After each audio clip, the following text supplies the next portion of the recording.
ఎవరో కనిపారేసిన ఈ పాపిష్టిదాన్ని మావాడికి కట్టబెట్టాలని చూస్తున్నారేమో. వియంకుల వారిని ఊరుకున్నాను, మెడపెట్టి గెంటేయాల్సి వస్తుంది. నాన్న, ఇంత అవమానం జరిగిన తర్వాత ఇంకా ఆగుతారే?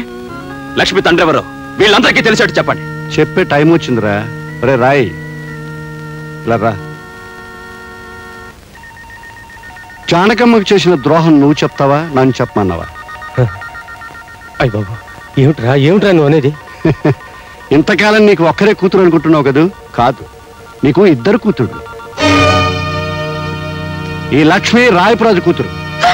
ఏమిటి, నా భర్తకు మరో కూతురా? నేను నమ్మను. నువ్వు నమ్మనంత మాత్రాన్ని నిజాలు మారవమ్మా. ఇది నిజం, ముమ్మాటికి నిజం.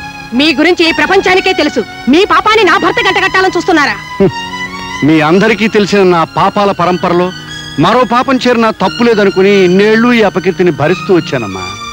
నా కన్న కొడుకు, భార్య, చుట్టుపక్కల ప్రపంచం నన్ను చిన్న చూపు చూస్తున్నా అలవాటైన చిరునవ్వుని, అలవాటు చేసుకున్న అబద్ధాన్ని ఈ అమ్మాయి ఒక్క విషయంలోనే నటిస్తూ వచ్చాను. వాడు అనుకోకుండా చేసిన తప్పుని నేను తెలిసి కప్పిపుచ్చాలని ప్రయత్నించాను. కానీ వాళ్ళ లక్ష్మికి ద్రోహం జరుగుతుంటే సహించలేకపోయాను. ఆ అమ్మాయికి న్యాయమో అన్యాయమో ఈ పెళ్లి పందిట్లో ఇక్కడే జరగాలి. నేను నమ్మను. ఏమండి, మీకు ఈ లక్ష్మికి ఏ సంబంధం లేదని చెప్పండి. ఆయన చెప్పిందంత అబద్ధం అని చెప్పండి. కాదు,